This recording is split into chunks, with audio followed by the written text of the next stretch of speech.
Now, the MSU Federal Credit Union Coaches Show.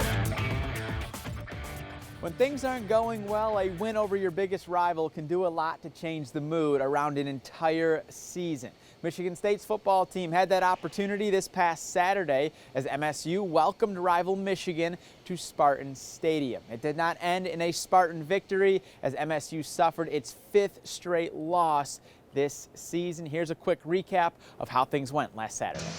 Michigan State came in having lost 3 straight games to the Wolverines. On the opening drive, quarterback Aiden Childs would fumble the football and Jimmy Rolder pounces on it as the Michigan defense set the tone with an early takeaway. The Wolverines would kick a field goal on the ensuing drive. A little bit later in the first quarter, quarterback Bryce Underwood keeps it himself, takes it around the edge and darts to the sideline for a Michigan touchdown.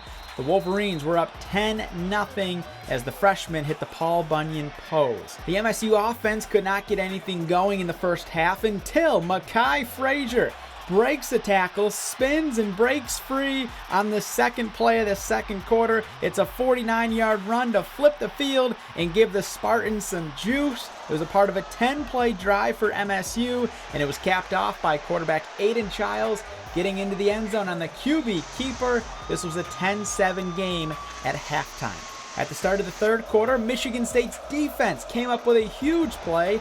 Malcolm Bell hits Underwood to force a fumble.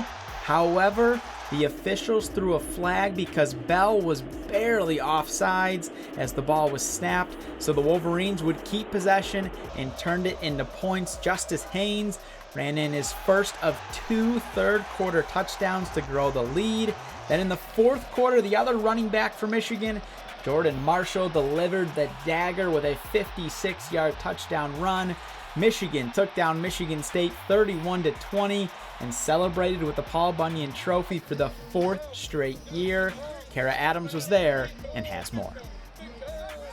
For the 5th straight game, Michigan State did not play good enough in the eyes of Jonathan Smith.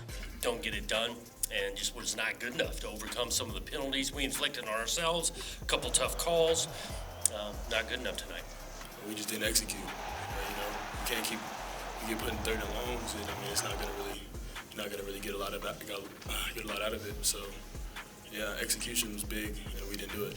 The Spartans never led all game and gave up 12 penalties for 105 yards. Michigan also had 2 running backs rush for over 100 yards to keep Paul Bunyan in Ann Arbor. I think all of this rests with the head coach at the top in regards to everything that takes place in the program. I do think the emotion and it turns into your still ability to concentrate, focus, and when there, especially in the first half, I think offensively, because I think we had 8 first half, and majority of that is on offense. And so, yeah, we didn't want the extra penalties past the whistle, but didn't obviously execute well within the whistles on the penalty unit. One thing that was different for the Spartans was that defensive coordinator Joe Rossi was on the sidelines tonight instead of in the box. He told us that he was going to be doing that this week to kind of bring a sense of togetherness and getting together before we went out on the field and when we got off the field. I think it helped with the energy a lot. I think the energy was better than we've seen the last 2 weeks. We just got to continue to grow with the execution. I thought it was good today. We talked about it through the week, creating a little bit, just having his voice on the sideline. Hadn't done it the whole year. We needed to obviously fix some things defensively, and I did think the effort defensively, those guys played with passion throughout the night. The lack of execution in all 3 phases of the game has been Michigan State's issue these last 5 games. So when will it change? We'll find out next Saturday when Michigan State heads to Minnesota in search of their first Big Ten win of the season. In Spartan Stadium, I'm Kara Adams.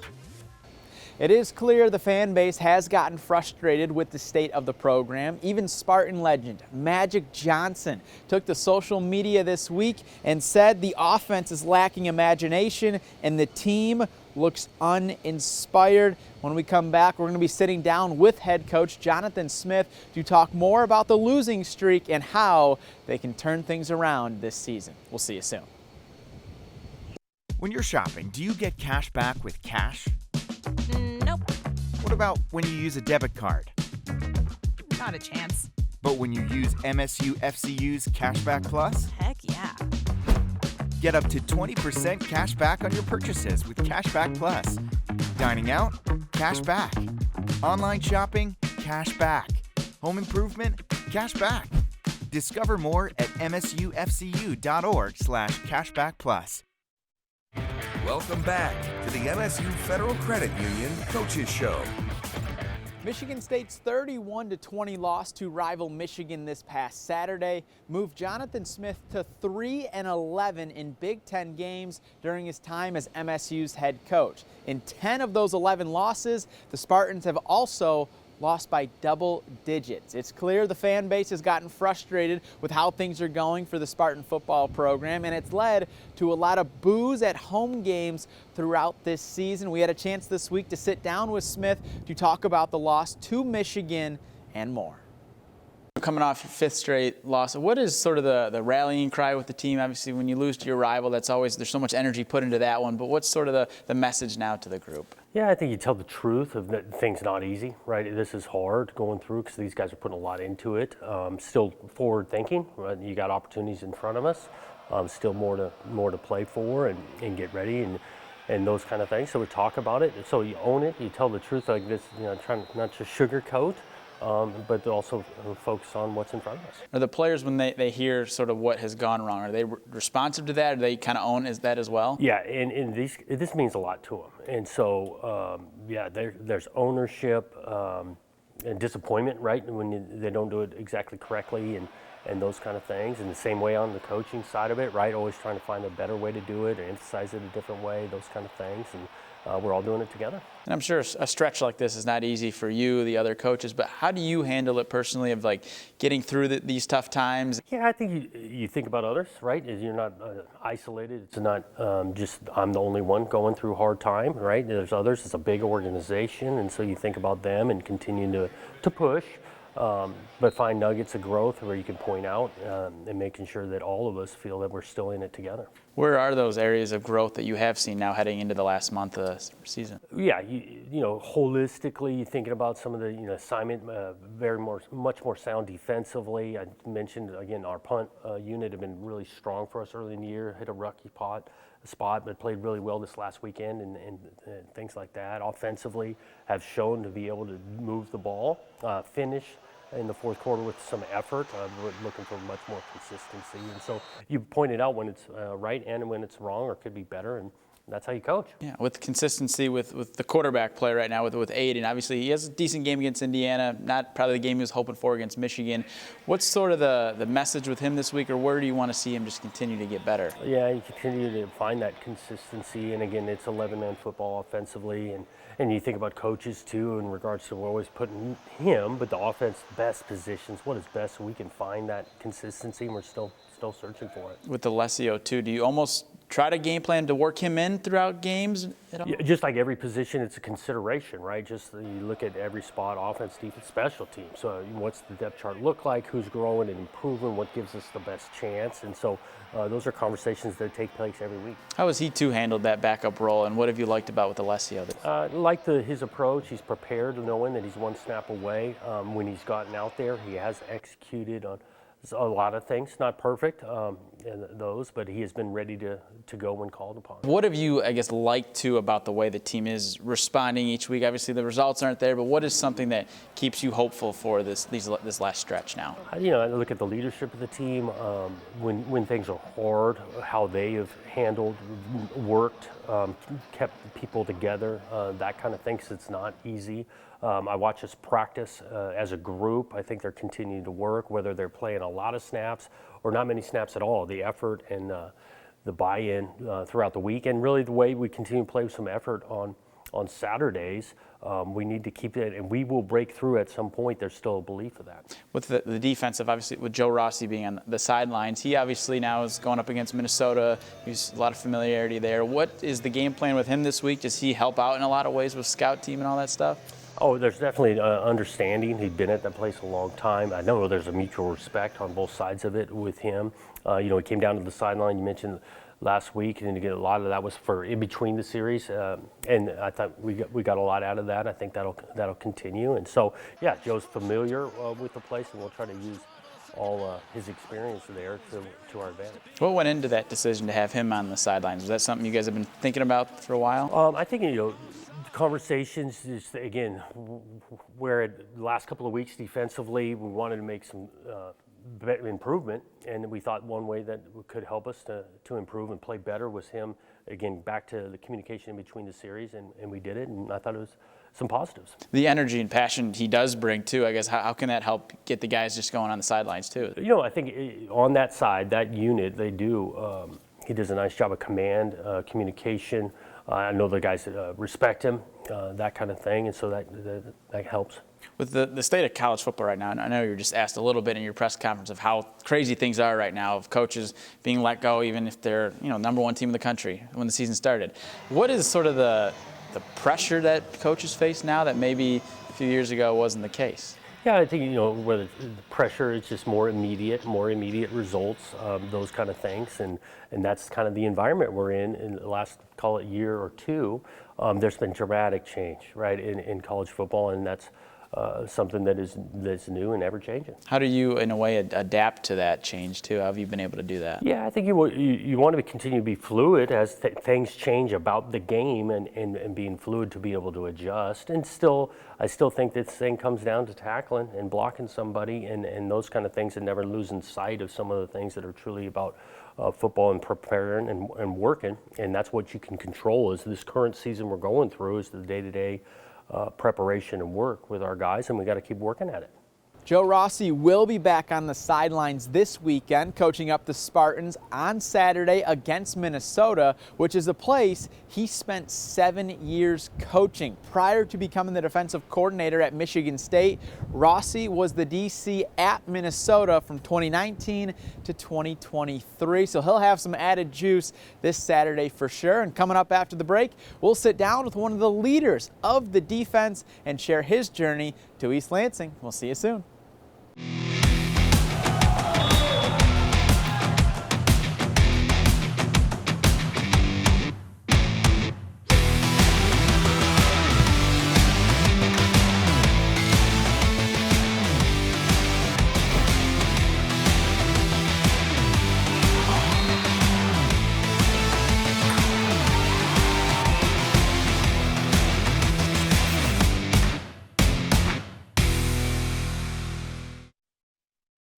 Welcome back to the MSU Federal Credit Union Coaches Show.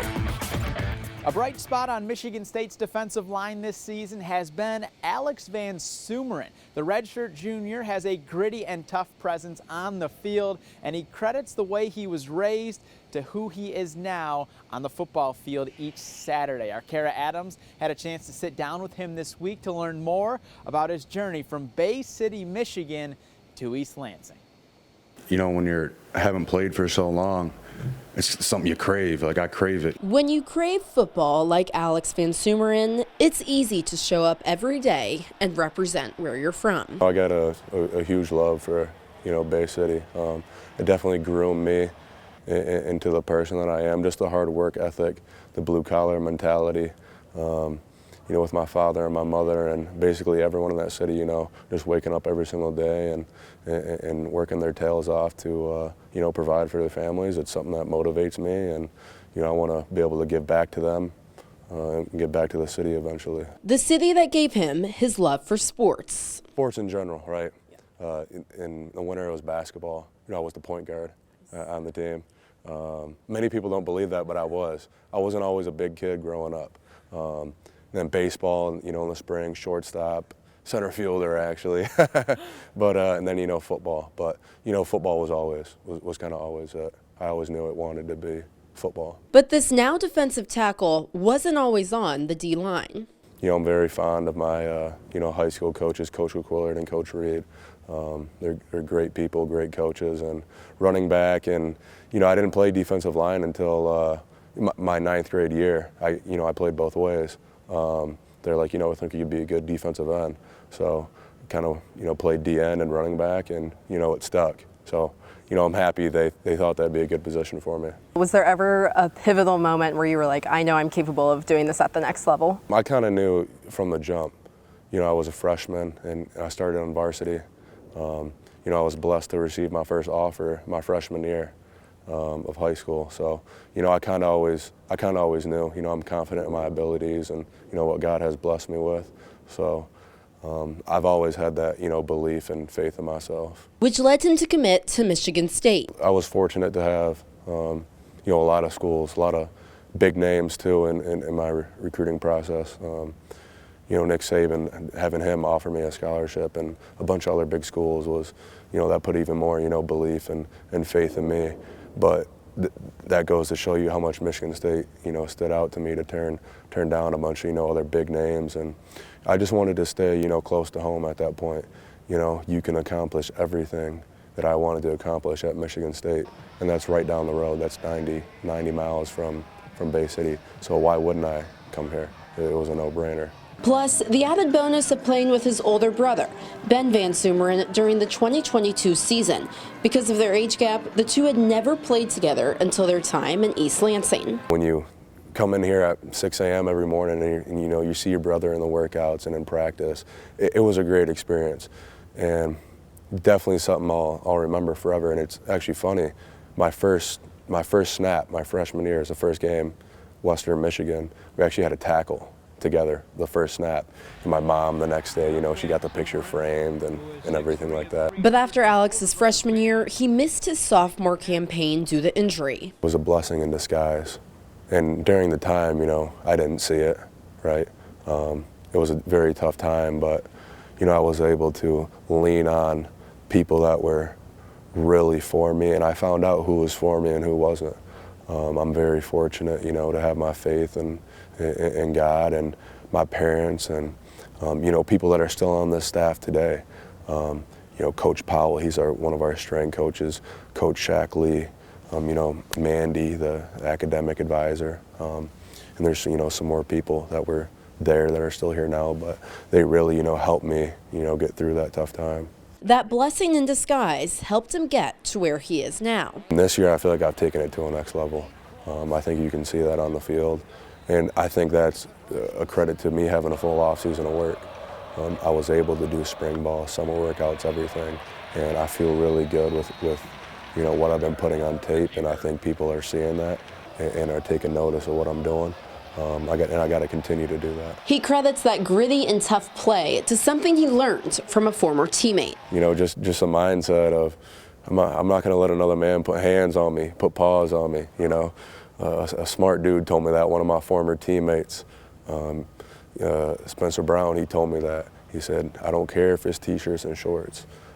Don't let someone else put paws on you." The unwavering faith you have in this team, in this locker room, in this staff. What makes this group so special to you that you still have this faith during this tough time? Because I've seen the work that everyone's put in.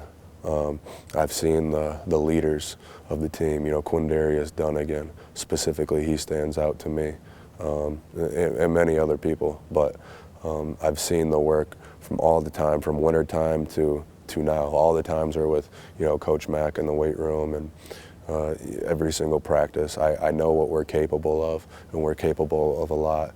We just got to put it together. Van Sumeren is third on the team in tackles, and he will look to lead MSU to a victory over Minnesota this Saturday as MSU is in search of its first Big Ten win of the season. Coming up after our final break, we'll focus on the Michigan State men's basketball team who wrapped up exhibition play this week and is focused now on the regular season beginning on Monday. We'll see you soon.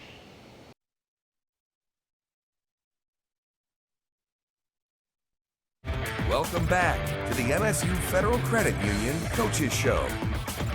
The Michigan State men's basketball team will open up the season on Monday at the Breslin Center against Colgate, and the Spartans will begin the year ranked 22nd in the country. It'll mark Tom Izzo's 31st season leading the program, and before the real season begins, MSU played a pair of exhibitions, and here's a recap of how those went. Michigan State's first exhibition was against Bowling Green, who has former Spartan Tum Tum Nairn as an assistant coach. The Falcons took a 3-0 lead early, then Michigan State got on the fast break, and Jeremy Fierce Jr. finds Cohen Carr, who brings the house down for MSU's first 2 points of the game.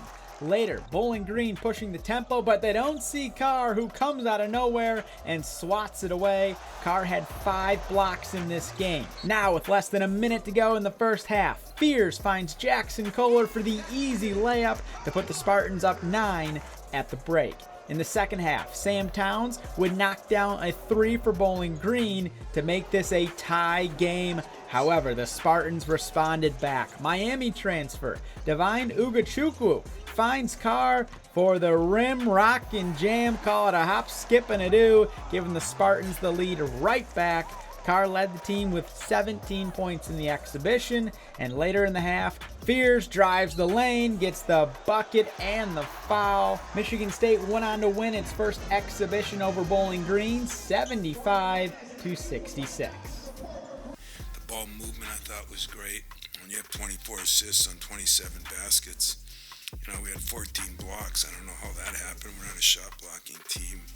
And we only had 8 turnovers, so those were the serious positives.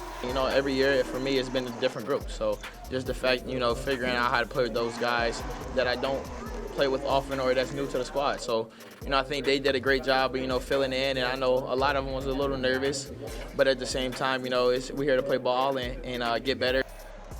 The Falcons did win the rebound advantage by 4, and Michigan State shot 8 of 25 from 3. Izzo said that night he's not worried about the shooting percentage, and he will continue to stress the importance of defending and rebounding. He was also looking forward to the team's next exhibition, which would be this past Tuesday on the road against number 4 UConn. Danny he probably sat home and watched this game and is salivating right now. But I think it's gonna be great for us, great for them. It'll be a great situation to learn. I really appreciate that we do get to do this. I missed the Division II games because I was a Division II guy myself. But when you have a schedule like we have early, this is really critical that we get to play 2 teams, 2 Division I teams. One a good team in the MAC and one a great team in the country. So let's head out to Connecticut. This is the first of a home-and-home series these 2 teams will play. So the Huskies will come to East Lansing for an exhibition next year. In the first half, Silas Demary Jr. pulls up from downtown and helps the Huskies jump out to a quick 8-1 lead. Izzo and company would battle back. Trey Fort with the corner 3 to cut the lead down to 4. Solo ball, he's viewed as one of the best shooting guards in the country and is going to knock down a 3 for UConn to grow the lead. A little bit later in the first half, Ball puts the ball on the floor and gets the bucket and the foul for 2 of his team-high 18 points. UConn led by 11 at the break, as much as 19 in the second half. MSU would chip away at the deficit. Fort slices through the defense with ease. He finished with 8 points, and Jeremy Fears Jr. led the team with 14 points. Later in the second half, Carson Cooper gets the bucket and the foul inside. He had 12 points and 10 rebounds, while Jackson Kohler had 10 points and 12 rebounds. However, Michigan State would fall to UConn 76-69. The Spartans missed 15 free throws in this game, and Tom Izzo was not too happy with the way they played. Disappointed because I think some of it is on us, on the coaches, and yet I was disappointed that I didn't think we looked like a team that was playing against a top 5 team in the country. And some of that was maybe nervousness, some of it was there was no problems. Guys were great. Jeremy was really good as far as in huddles and that. It just, I didn't think we competed the first half, and that's disappointing. We did not look like a team that played hard as we should the first half. But the second half, we played a little harder. We rebounded a little better. Considering Jeremy had 6 turnovers, I thought he played awfully well against the ball hawking pressure they give. I was just disappointed in some of our other key guys.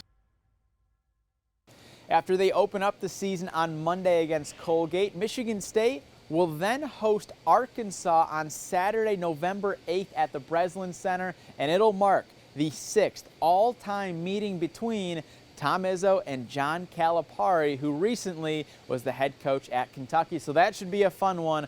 a week from this Saturday. That'll be it for this week's show. As always, we hope you enjoyed, and we'll see you next week.